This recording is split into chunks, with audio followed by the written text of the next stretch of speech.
ನಮಸ್ತೆ TV 20 news Kannada ವಾಹಿನಿಗೆ ಸ್ವಾಗತ. ಕೆಪಿಸಿಸಿ ಅಧ್ಯಕ್ಷ ಹಾಗೂ ಉಪಮುಖ್ಯಮಂತ್ರಿಗಳು ಆಗಿರುವ ಡಿಕೆ ಶಿವಕುಮಾರ್ ಲಕ್ಷ್ಮೀ ಹೆಬ್ಬಾಳ್ಕರ್ ಮಹದೇಶ್ವರನಿಗೆ ಭಕ್ತಿಪೂರ್ವಕ ಸೇವೆ ಸಮರ್ಪಿಸಿದ್ದಾರೆ. ಚಾಮರಾಜನಗರ ಜಿಲ್ಲೆಯ ಮಲೆ ಮಹದೇಶ್ವರ ಬೆಟ್ಟದಲ್ಲಿ ಸಚಿವ ಸಂಪುಟದಲ್ಲಿ ಭಾಗವಹಿಸಲು ಆಗಮಿಸಿದ ಉಪಮುಖ್ಯಮಂತ್ರಿ ಡಿಕೆ ಶಿವಕುಮಾರ್ ಮತ್ತು ಮಹಿಳಾ ಮತ್ತು ಮಕ್ಕಳ ಕಲ್ಯಾಣ ಇಲಾಖೆ ಸಚಿವ ಲಕ್ಷ್ಮೀ ಹೆಬ್ಬಾಳ್ಕರ್ ಮಹದೇಶ್ವರನಿಗೆ ಭಕ್ತಿಪೂರ್ವಕ ಸೇವೆ ಸಮರ್ಪಿಸಿದರು.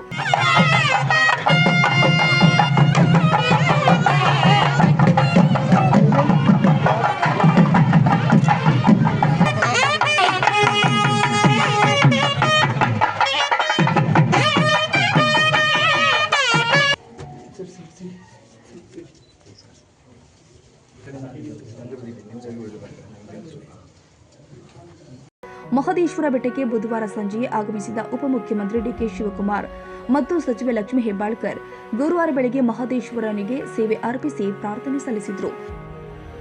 ಕನ್ನಡಿಗರ ಮೆಚ್ಚಿನ ನಿಮ್ಮ ಟಿವಿ 20 ಕನ್ನಡ ವಾಹಿನಿ ಇದೀಗ ಟಿವಿಯಲ್ಲಿ ಲಭ್ಯ.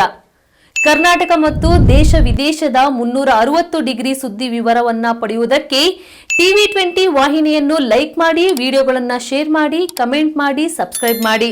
HCN ಕೇಬಲ್ 842 ನಂಬರ್ನಲ್ಲಿ ಹುಕ್ಕೇರಿ ತಾಲೂಕು ಹಾಗೂ ಸಂಕೇಶ್ವರದ ಸುತ್ತಮುತ್ತಲಿನ ಹಳ್ಳಿಗಳಲ್ಲಿ ಲಭ್ಯ. PCN ಕೇಬಲ್ 129 ನಂಬರ್ನಲ್ಲಿ ಹಾರುಗೆರೆ ಸುತ್ತಮುತ್ತಲಿನ ಹಳ್ಳಿಗಳಲ್ಲಿ ಲಭ್ಯ. ರಾಯಬಾಗ್ ಡಿಜಿಟಲ್ ಚಾನೆಲ್ ಕೇಬಲ್ 80ನೇ ನಂಬರ್ನಲ್ಲಿ ರಾಯಬಾಗ ತಾಲೂಕಿನ ಸುತ್ತಮುತ್ತಲಿನ ಹಳ್ಳಿಗಳಲ್ಲಿ ಲಭ್ಯ. UDCN ಕೇಬಲ್ ನೆಟ್ವರ್ಕ್ ಉಗಾರ ಸುತ್ತಮುತ್ತಲಿನ ಹಳ್ಳಿಗಳಲ್ಲಿ ನಿಮ್ಮ ಟಿವಿ 20 ಕನ್ನಡ ವಾಹಿನಿಯೂ ಲಭ್ಯ.